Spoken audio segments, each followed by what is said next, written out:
Tutorial de Ultimaker Cura. Cura es el software que nos va a permitir convertir una malla 3D en una serie de comandos y coordenadas para que la impresora 3D pueda formar la pieza, pueda crear la pieza, pueda imprimir. Y lo que tenemos que setear ahora es las dimensiones y demás de nuestra impresora. Entonces podemos hacer clic acá, vamos a agregar impresoras, agregar una impresora fuera de red. Voy a elegir de la marca Creality, de acá elijo Ender 3 Pro, agregar, y sin tocar nada ya voy a siguiente. Listo, quedó la máquina seteada para que podamos traer un objeto acá, lo importamos. Para poder traer un objeto me voy a la carpetita de acá. Bien, vamos a buscar un archivo, seleccionamos, abrir, y ahí nos trae la pieza, donde la podemos previsualizar, entre lo que es preparar. Con el botón derecho del mouse le hacemos clic y arrastramos, podemos hacer este movimiento. Girando la rueda del mouse acercamos y alejamos. Y con el botón izquierdo del mouse podemos seleccionar la pieza, y una vez que está seleccionada se habilitan las herramientas de la izquierda. La primera es la herramienta de mover, donde podemos trasladar la pieza al lugar que nosotros querramos dentro de lo que es el área de impresión. La segunda es la herramienta de escalar. Lo puedo hacer a ojo desde los extremos de la herramienta, o poner un valor concreto desde acá, ¿sí? Siendo 100% el tamaño original de la pieza. Siguiendo más abajo, la herramienta de rotar. Con la herramienta de rotar podemos hacer esto, obviamente, y el último de los botones es el más interesante, porque teniéndolo seleccionado y seleccionado la pieza, hago clic en un área en donde es plana y automáticamente se va a acomodar en la cama para que se pueda imprimir sin ningún problema. Bien, ya estamos preparados como para seleccionar la pieza. Con el botón izquierdo del mouse la ubicamos en el lugar donde necesitamos poner la pieza, y vamos a hacer clic con el botón izquierdo del mouse acá, en esta parte. Se van a desplegar herramientas muy básicas. Yo lo que les recomiendo es hacer clic en personalizado, y después hacer clic acá en la parte de que te muestre todas las herramientas. Es ahí en donde vamos a poder acceder a el seteo completo, a todas las herramientas que tenemos para hacer un seteo a nuestra medida. Vamos a aplicarlo muy rápido, cada uno de las herramientas que yo uso habitualmente. Primero, calidad 0,2. Bueno, es la altura de capa. Cada uno de los estratos, cada una de las capas va a tener una altura de 0,2, 2 décimas de milímetro, siendo a lo mejor la altura de capa inicial un poquito más gruesa, por ejemplo 0,25, que me permitiría absorber algunas irregularidades de la superficie de la cama. Ancho de línea es el ancho del trazo que va dibujando la impresora. Nosotros habitualmente tenemos un pico de 0,4, entonces el ancho de línea habitualmente es el mismo que el calibre del pico. 0,4 de acá, 0,4 va también en ancho de línea. Nozzle de 0,4, ancho de línea 0,4. ¿Puede ser diferente? Sí. Podría tener incluso hasta 1,5 milímetros, y entraríamos en seteos experimentales y seteos sumamente interesantes, pero si queremos un seteo básico, exitoso y demás, haciéndolo así vamos a andar bien. Entonces tenemos un pico de 0,4, el ancho de línea es de 0,4. Ancho de la pared. Bien, 0,4 dejamos todo como está. Lo único que los invito a cambiar y modificar y experimentar es la altura de capa y la altura de capa inicial, en donde con un pico de 0,4 uno podría jugar en alturas de 0,08 hasta 0,32, 0,35 en algún caso. Después, perímetros. Las paredes, tanto el techo, la base como las paredes se setean desde esta pestaña. Habitualmente yo no pongo medidas absolutas, sino que pongo cantidad de pasadas, cantidad de perímetros que van a conformar las paredes. Nuestro pico es de 0,4, ¿sí?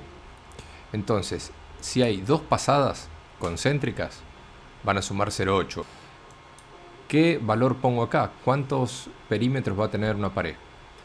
Y generalmente lo menos posible. O sea, si necesito hacer una pieza con resistencia mecánica, ahí a lo mejor pongo 7 perímetros, 8 perímetros. Pero si es una pieza decorativa, no tengo la necesidad ni de gastar tanto tiempo ni material, entonces me quedaré en 1, 2 o 3 perímetros. Seguimos.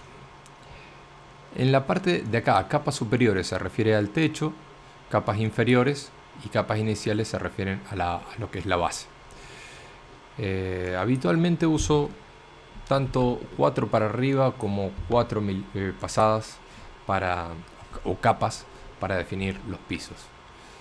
Depende de la pieza, hay algunos casos que con una sola capa es suficiente, entonces la pieza queda muy frágil, pero cumple su función de comunicar un volumen. Y por el momento no tocamos nada más. Repetimos, grosor de pared, recuento de líneas de pared, que son la cantidad de pasadas que me van a dar un ancho de pared. Capas superiores, la cantidad de capas que me van a formar un techo. Y lo mismo con capas inferiores, la cantidad de capas que me van a formar una base. Relleno. Expresado en porcentaje la densidad del relleno de este patrón.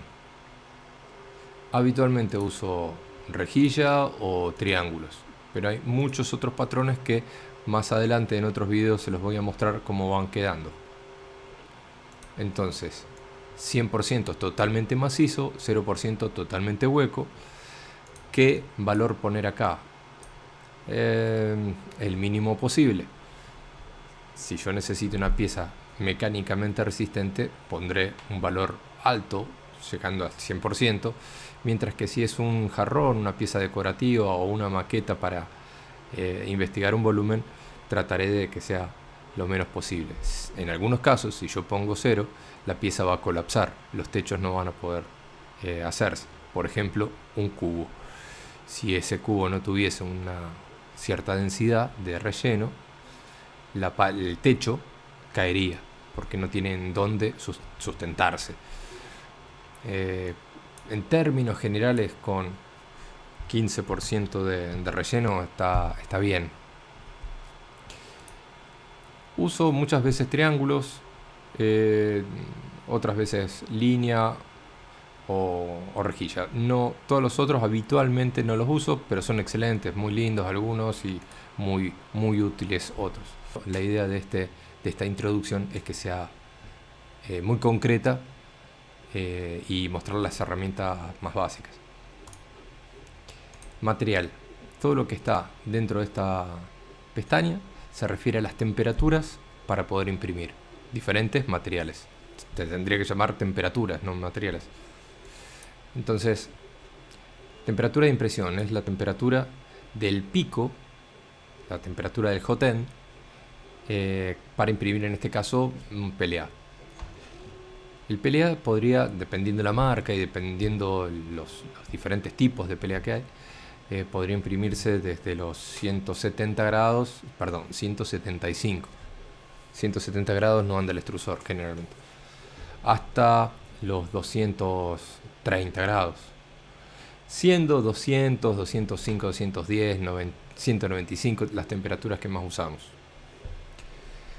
La temperatura inicial. En algunos casos yo pongo una temperatura más elevada al principio para que se adhiera bien la capa. La primera capa, que es la más importante. Entonces, si estoy usando de temperatura general de impresión 200, capaz que 210 podría ser una buena idea. Temperatura final. Bien, en algunos casos, si yo tengo mucha temperatura y estoy haciendo un cono, la punta de ese cono se va a derretir. Entonces, a lo mejor puedo bajar a 185 las últimas capas. Temperatura de placa de impresión, la temperatura de la cama. Para PLA, desde 40 hasta 60 grados está bien. Voy a bajar a 50 grados. El flujo y todo lo otro lo dejamos así como está. Y seguimos a la siguiente. Bien, ahora pasamos entonces a la pestaña de velocidades, tal vez una de las más importantes. Cuanto más lento, mejor calidad. ¿Cuánto es demasiado lento? 15 milímetros por segundo me parece que es muy lento. ¿Y cuánto es muy rápido? 80 milímetros por segundo para una Ender 3 me parece muy rápido. Depende de la pieza. Si yo tengo que hacer una pieza con mucho detalle, muy probablemente no pueda desarrollar las velocidades que le estoy pidiendo, porque tiene que estar acelerando y desacelerando y nunca va a desarrollar las velocidades finales. Entonces, una buena pieza, a mí me gusta imprimirla a una velocidad de impresión general de 30 milímetros por segundo. Es muy lento para la mayoría, para vender piezas, para hacer objetos para vender, me parece que es demasiado lento. Pero como la mayoría de las piezas las hago para mí, me gusta ir despacio y bien. La velocidad del relleno. Generalmente el relleno lo hacemos a la máxima velocidad seteada, o sea, estoy acá poniendo un límite de velocidad que es 30. Entonces lo máximo que puedo ir en el relleno en este caso sería 30. Velocidad de pared. La pared exterior es la pared que se ve, por lo tanto esa sería la que más cuidado nos demandaría. Entonces la velocidad de pared exterior sería la más lenta, mientras que la velocidad de pared interior a lo mejor podría jugar en unos 20 milímetros por segundo. ¿Sí? Entonces a lo mejor podríamos jugar con ese valor.